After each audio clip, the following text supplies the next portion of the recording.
saya merokok, tapi saya tidak terkena kanker paru. Kira-kira kapan ya harus mulai untuk menerapkan pola hidup sehat ini? Atau mungkin mereka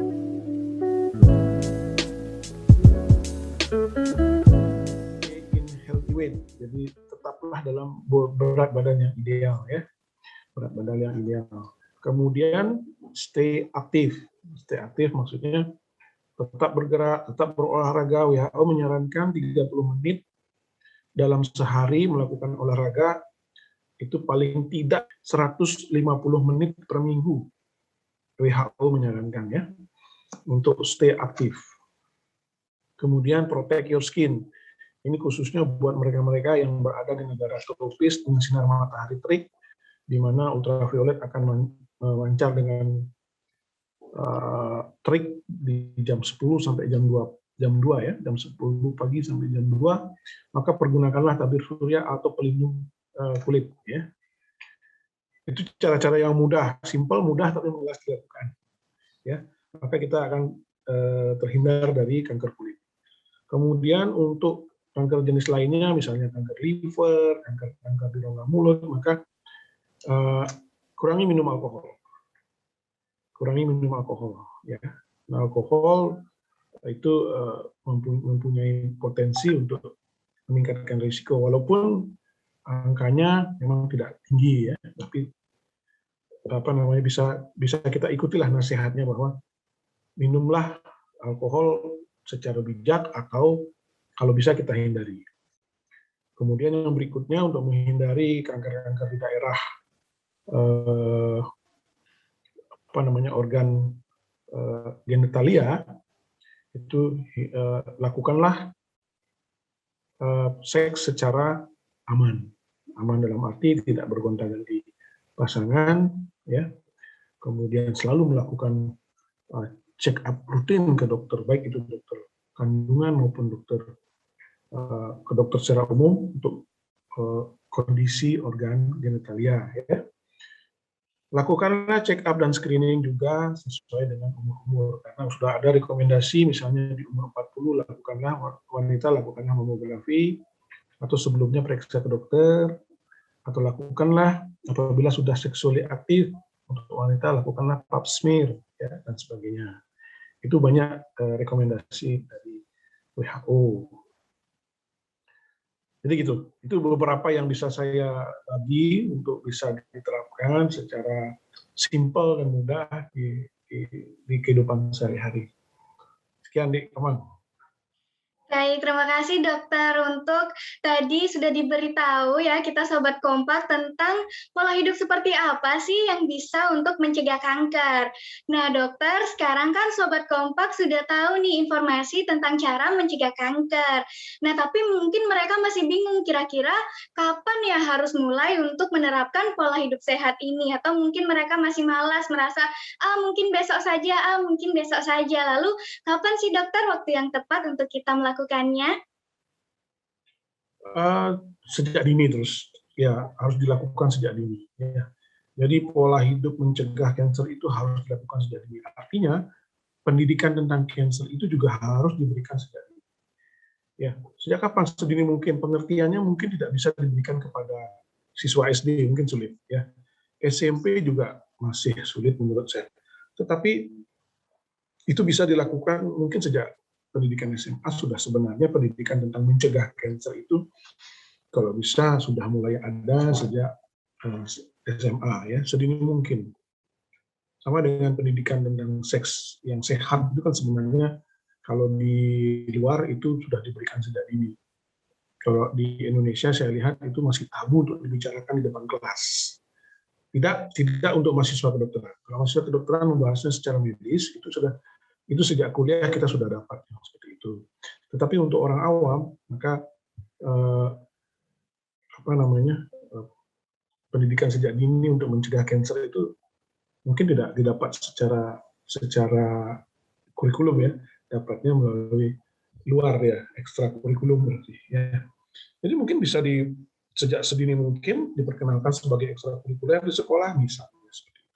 Ya itu cuma saran saja, mudah-mudahan ada yang dengar dan ada yang membuat suatu program yang sejak dini untuk untuk para siswa ya. Saya kira itu Dek Puji, saya panggilannya nih, Bang Puji Puji Astuti. dokter. Puji ya. Iya, baik. Terima kasih, dokter. Nah, Sobat Kompak di rumah jangan ditunda-tunda lagi ya untuk menerapkan pola hidup sehat ini. Karena seperti kata dokter tadi, kita harus menerapkannya sejak dini. Nah, selanjutnya dokter, mungkin Sobat Kompak di rumah sudah mau nih untuk melakukan pola hidup sehat, tapi mereka ingat, oh ada orang tua, ada teman-teman, ada keluarga. Lalu bagaimana nih dokter caranya supaya kita bisa meyakinkan orang lain, baik itu keluarga atau orang di sekitar kita untuk bisa menerapkan pola hidup sehat ini, dokter? Cara yang paling simpel adalah memulai dari diri sendiri. Ya, memulai dari diri sendiri. Kita tidak akan bisa meyakinkan orang kalau kita sendiri tidak melakukannya. Misalnya, satu, menjaga kebersihan kamar. Misalnya ini seorang anak SMA ya, kalau dia mengkuliahi bapaknya mungkin akan langsung dimarah, ya tidak langsung bisa diterima ya pendapat seorang anak kecil atau pendapat seorang yang lebih muda tidak akan bisa langsung diterima oleh orang yang lebih tua. Itu memang sulit. Cara yang paling sederhana adalah kita sendiri yang melakukannya. Misalnya seseorang anak SMA, jadi dia melakukan kebiasaan yang baik, misalnya selalu bangun pagi, kemudian setelah bangun pagi dia membersihkan, buka kamarnya, cahaya masuk, terang, tidak dibiarkan gelap. Itu bagus untuk kesehatan, udara juga bersih. Kemudian setelah bangun pagi dia melakukan tindakan olahraga ringan 30 menit di halaman atau di sekitar rumah ada lapangan gitu, misalnya dia lari sebentar atau dia melakukan olahraga sebentar, kemudian pulang mandi, kemudian makan teratur, badannya dijaga, selalu tidak bergadang misalnya ya, tidak bergadang, tidur cukup 8 jam sehari, maka ya dan lainnya ya, misalnya selalu menggosok gigi teratur dan sebagainya. Nah itu lama-lama tentu saja akan dilihat sebagai sesuatu kebiasaan yang baik oleh orang di sekitarnya. Ya, jadi saran saya adalah mulai dari diri sendiri, mulai dari hal yang kecil-kecil, dan mulailah saat ini juga. Ya. Jangan ditunda besok, saat ini mulai. Ya, seperti itu. Nah, itu dia ya Sobat Kompak. Jadi diingat kembali, jangan sampai menunda-nunda. Dan untuk meyakinkan orang lain, ya lakukan saja dari diri sendiri dulu. Daripada kita menyuruh orang lain untuk melakukan, tapi sendirinya masih makan junk food, masih malas olahraga. Seperti itu ya Sobat Kompak. Nah, selanjutnya dokter, mungkin Sobat Kompak ini masih penasaran, kira-kira pola hidup sehat ini selain untuk mencegah kanker, apakah dia juga bisa untuk membantu para penyintas kanker melawan penyakitnya? Seperti itu, dokter. Mungkin bisa dijelaskan? Tentu saja. Jadi, selain pola hidup yang baik, yaitu pola hidup yang sehat itu baik untuk kita yang sehat, tentu saja ia akan sangat, pola hidup ini akan sangat berguna bagi para penyintas kanker. Para penyintas kanker itu adalah orang-orang yang sudah terkena kanker dan kemudian sudah dinyatakan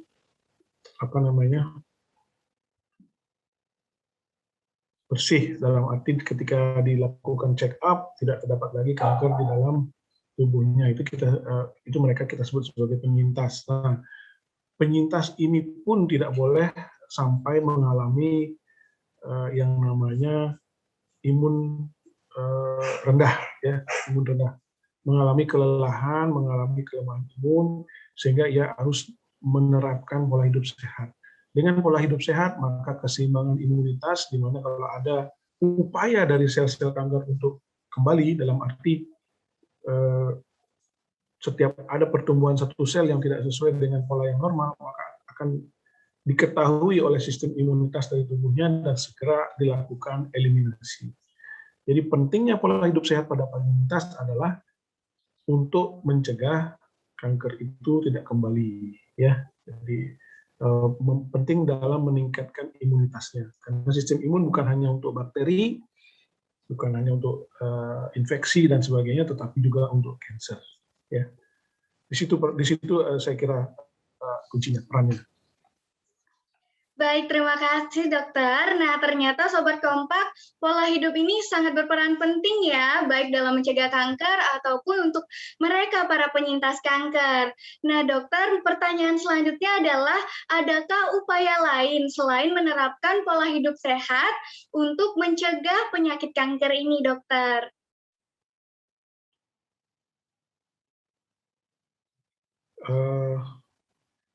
Selain pola hidup sehat, tentu saja yang kita bisa lakukan untuk mencegah adalah menghindari faktor-faktor risiko, ya, menghindari faktor-faktor risiko. Nah, faktor-faktor risiko itu pada setiap kanker berbeda-beda. Yang paling mudah dan sudah established atau sudah terbukti secara evidence based, yaitu tadi merokok, ya. Merokok itu WHO sudah declare sejak lama bahwa merokok itu sebagai penyebab kanker paru, sehingga yang paling mudah bagi mereka adalah menghindari merokok. Ya. Selain juga merokok itu tidak baik untuk kesehatan. Kemudian yang lain contohnya misalnya kanker payudara misalnya. Ya. Kanker payudara itu 10%-nya adalah familial, 90%-nya adalah didapat, jadi sporadis. Ya. Jadi yang kalau memang orang tua sudah ada kecurigaan familial, maka kita anaknya tentu saja akan berisiko, itu misalnya ya, akan berisiko, sehingga yang bisa dilakukan misalnya begini. Orang tua terkena kanker di usia muda, maka anaknya bagaimana? Anaknya melakukan suatu screening dengan melakukan deteksi adanya mutasi pada gen-gen tertentu. Jadi akhirnya akan terlihat apakah pada si anak terjadi mutasi genetik apa tidak. Nah, kalau terjadi mutasi genetik, maka risiko untuk mendapatkan kanker payudara akan semakin tinggi. Nah, di sanalah bisa berkonsultasi dengan dokter bagaimana melakukan pencegahan. Ya, contoh kasus yang monumental dan terkenal tersohor adalah kasus Angelina Jolie, di mana ia secara genetik terbukti mengalami mutasi genetik yang didapat dari orang tuanya yang menderita kanker payudara, sehingga ia memutuskan untuk melakukan tindakan preventif yang namanya profilaktik mastektomi, jadi mengangkat payudara sebelum terkena kanker payudara, karena secara statistik angkanya di umur 60 mendekati 100%, sehingga ia memutuskan untuk melakukan pengangkatan profilaktik. Jangan bayangkan pengangkatan profilaktik itu membuat Angelina Jolie tubuhnya menjadi tidak estetik lagi. Akan tetapi profilaktik mastektomi ini juga didukung dengan tindakan rekonstruksi yang membuat payudara tetap terlihat normal. Ya. Jadi ada tindakan rekonstruksi yang mengembalikan bentuk sehingga tampak seperti normal. Seperti itu ya. Jadi selain pola hidup sehat, satu lagi yang bisa dilakukan adalah menghindari faktor risiko pada masing-masing kanker. Contohnya tadi misalnya kanker paru, kanker payudara. Nah, kalau bagaimana yang lainnya? Misalnya kanker kolon atau kanker usus besar misalnya ya. Nah, ini sudah terbukti secara eviden bahwa daging olahan ya, daging olahan itu yang diasinkan, yang diawetkan, yang diolah sehingga lebih tahan lama, itu 20% meningkatkan risiko untuk mendapatkan kanker usus besar. Nah, yang seperti ini mungkin lebih mudah kita lakukan dengan cara menghindari makan makanan daging olahan. Lebih baik makan makanan daging itu yang fresh. Artinya fresh kemudian dimasak gitu ya. Kalau yang diolah itu contohnya adalah yang diasap, diasinkan, dikalengkan, ya, seperti itu. Nah, itu 3 contoh sederhana. Kanker kulit, faktor risikonya adalah sinar ultraviolet. Maka yang tadi bisa dilakukan, menghindari sinar matahari terik, di mana itu jam-jamnya adalah di siang hari, ya, jam 10 sampai jam 2 itu misalnya. Nah, jadi kuncinya ada 2 ya. 1, pola hidup sehat. Yang 2, menghindari faktor risiko masing-masing pada kanker yang lebih spesifik. Saya kira itu, Ibu Puji. Baik, terima kasih dokter atas jawabannya, sudah lengkap sekali tadi. Jadi ingat ya Sobat Kompak, jangan hanya menerapkan pola hidup sehat, tapi kita juga bisa menghindari faktor-faktor risiko dari penyakit kanker ini agar kita bisa melakukan pencegahan terhadap penyakit kanker. Dan ingat, jangan merokok ya Sobat Kompak. Nah dokter, ternyata pembahasan kita sudah lengkap kita bahas dan semuanya sudah dokter jawab dengan sangat lengkap. Mungkin dokter ada pesan untuk para Sobat Kompak di rumah untuk episode kali ini terkait dengan penyakit kanker. Dokter bisa menyampaikan pesannya, dokter? Ya, jadi yang bisa saya pesankan di sini adalah tetap terapkan pola hidup sehat, kemudian hindari faktor-faktor risiko kanker, dan jadilah agen perubahan yang dimulai dari diri sendiri. Kemudian satu lagi adalah bila ada anggota keluarga, lingkungan, teman yang terkena kanker, maka jangan dijauhi, ya, jangan dijauhi. Berikanlah perhatian yang proporsional, ikut empati, ya, merasakan apa yang diderita, sehingga akan memotivasi kita untuk melakukan pencegahan serta pola hidup sehat. Nah, saya kira itu yang bisa saya berikan pesan kepada sahabat Kompak, ya. Baik, terima kasih dokter atas pesannya untuk Sobat Kompak sekalian. Nah, Sobat Kompak, itu dia episode 3 Podcast Kompak Bersuara pada hari ini. Semoga Sobat Kompak mendapatkan manfaat dan informasi ya terkait dengan penyakit kanker. Jangan lupa ikuti terus Podcast Kompak Bersuara untuk mendapatkan informasi lainnya. Mari dokter, kita gemakan moto dari Kompak. We fight cancer. Ya, we fight cancer.